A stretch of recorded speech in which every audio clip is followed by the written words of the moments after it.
Hello there, today I am here to bring you the first half of my March wrap up. It's not gone amazingly so far this month. It feels like a really weird month. I can't believe it's the 15th already, but it's not gone too badly, so let's get straight into it. I will start with the audiobooks that I've listened to in the first half of this month. There's only been 2, so it hasn't been as extreme as it has been in previous months. So firstly, I listened to Burial Rites by Hannah Kent, which was narrated by Morgan Christie. Sorry if I'm speaking strangely, by the way. I had a filling this morning and it's making me a bit lispy, but we'll just get on with it. We'll just get on with it and see past that. So yes, Burial Rites by Hannah Kent, narrated by Morgan Christie.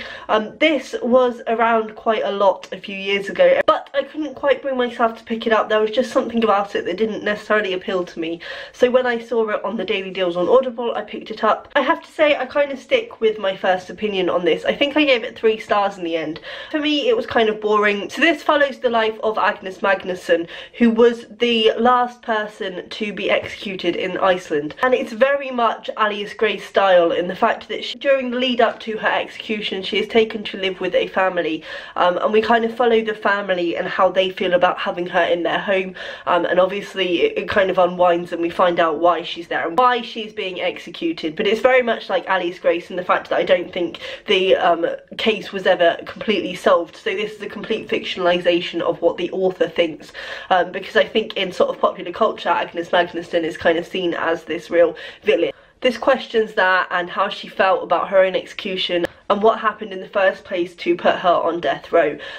I personally didn't like Alice Grace, and I didn't like this for the same reasons. I just found it a bit boring. It was a bit annoying because the language was beautiful and I could hear that the language was beautiful, but because I was listening to it I didn't fully get the oomph and the power behind that beautiful language, so I think I missed out a little bit there. I especially enjoyed Agnes's own sections. They were very reflective and gentle, and also the narration on the audio was very good. She was very peaceful and she had a really gentle voice, and I thought it really lent itself to the story well.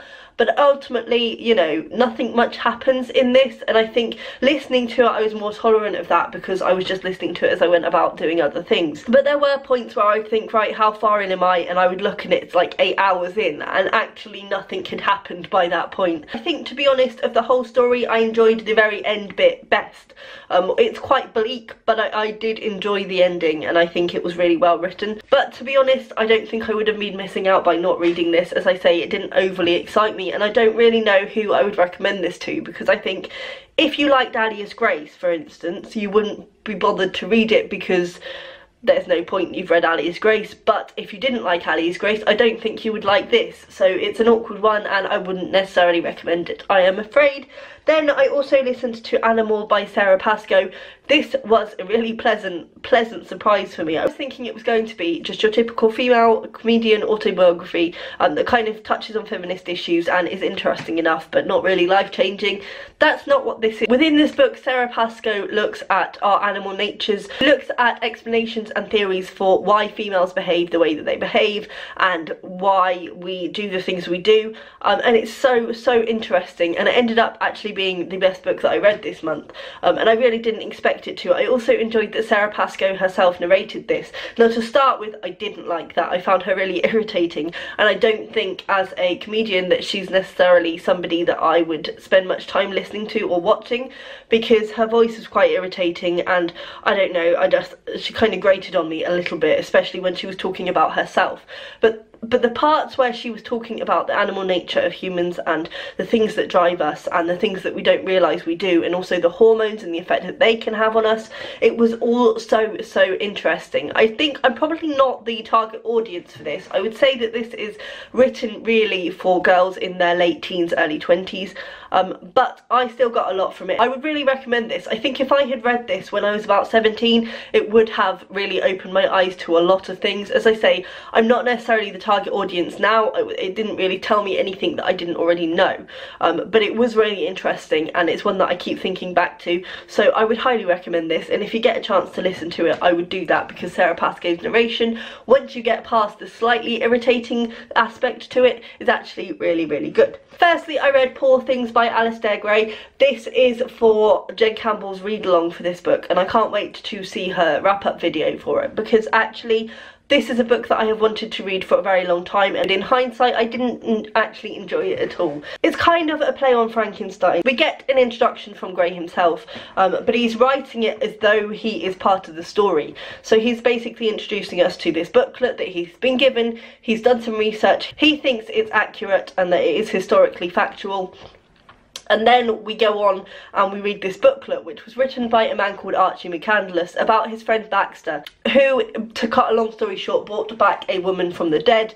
And it kind of looks at the men's relationship with her and also what happens to her.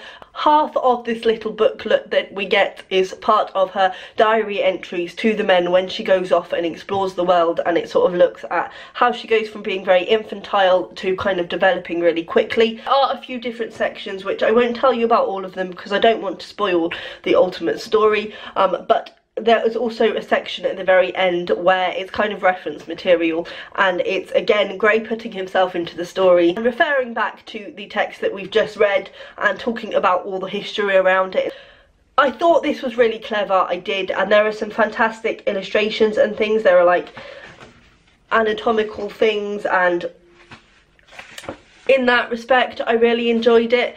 As a thing I really enjoyed it, but ultimately as a book I didn't, because it doesn't have that much plot. I found that the sections of Bella's diary in there I was just skipping because they got quite boring, and also the section at the very end, the historical reference stuff, felt too much like an afterthought. It was sort of referring you back to certain lines on certain pages, but by that point I'd read that. I didn't need to, you know, I thought it was really interesting that that history was being put in there, and I thought that was really clever. But I ended up just skipping that as well, and it goes on for about 50 pages, and I just found it really boring in the end. Ultimately, this didn't live up to what I wanted it to be. I think it could have been a lot better. As a thing, as I say, as a creation, it's really clever, but I almost think because it tries to be so clever, it kind of undoes itself as a book. It doesn't have much plot, it doesn't have much narrative, it's a bit bitty. Because of that, you're kind of removed from the story and it feels like you can just skip pages and it doesn't matter. Yeah, not a winner for me, sadly, not a winner. Then I read Stranger Than Kindness by Mark A. Radcliffe. I've done an individual review of this, which I will link down below. This was for my independent published series, and it's a Bloomies book. I didn't really get along with this one either, to be honest. They're kind of two bad books, one after the other for me, really. This had promise, and there were areas where I enjoyed it and there were sections that I liked. Ultimately though, it was a letdown. Sections that I couldn't get along with to such a degree that I couldn't forgive them. Just a brief summary of this. This follows a man called Adam. We meet him in the 1980s when he is working in a mental institute which is shutting down. He has a lot of guilt about the patients in said mental institute. We also get to know that he's got an alcohol and drug problem because of his feelings of guilt towards those patients and the way that they've been treated while he's been there and before he came along. Then about halfway through, we skip forward into the present day, where Adam has moved away from that life and is living a quiet life by the coast running a bookshop. But a conspiracy with one of his ex-co-workers ends up bringing him back into that life and making face the things that he perhaps should have faced back in the 80s. Ultimately, the characters in this weren't great. I found some of the representation was really problematic for me. Overall, I would say that this just tried to cover too much. I felt like the pace changed far too much when we switched between the time frames. Ultimately, it failed to grab my attention. Also, sadly, the writing in here wasn't very well edited. There were some really wieldy sentences that just were completely out of control. And yeah, it's not going to go down in my history books, I'm afraid. Then finally I finished with Tango Wreck by Jeanette Winterson. I read this really as research for the child's book that I'm writing. This follows a girl called Silver who is living in a world where time has started to do strange things. There are time tornadoes which are taking people out of their time and chucking them into history. There's a woolly mammoth just wandering around modern day London, and a man called Abel Darkwater thinks that Silver might have something to do with these time disruptions. I'll be honest, in a way this book was a bit of a disappointment for me, because I think Jeanette Winterson, in terms of her actual writing, is one of my favourite authors, and I was expecting it, I think, to be quite a specific type of middle grade book. I was expecting it to be something a bit like The Girl Who Circumnavigated Fairyland, where it's very well written and there is a lot in there for adults. This is not that. This is literally a middle grade book. I think the difference is that The Girl Who Circumnavigated Fairyland is kind of written for a younger audience, so it's an audience whose parents are likely going to be reading them the book. So the adult bits in there are kind of in there for the adults who will be reading it to their kids. Whereas this is for a bit of an older audience who would be reading it for themselves, so there's not as much stuff in there that adults would appreciate. That said, there is a journey in the heart of this book, which I really enjoyed. And there was some writing involved during that journey, which was what I was after for the rest of this book. Ultimately, I found that the story kind of jumped around a bit. I found it quite difficult to follow. That said, I was ill as well when I was reading this, so I don't know if it's completely fair to say that. It kind of didn't live up to my expectations, but I really loved the heart behind this book, as I always do with Jeanette Winterson stories. I think ultimately she always comes back to the theme of love overcoming everything, and I think that's a really lovely thing to have in a middle grade book. And there's also, you know, the idea that time is running out because we are always saying that it's running out, and, you know, there's not enough time in the day and things like that, and also that we don't appreciate the time we have. We waste time doing things that we don't need to be doing. It looks at all of those themes, and there is also in here some basic science, there's physics, there's philosophy. There are a lot of very adult concepts in here as well. I would recommend reading it if you haven't done it. It was fun, it was enjoyable, and there were some really touching and lovely parts in here, and I will definitely be referring back to it during my writing process.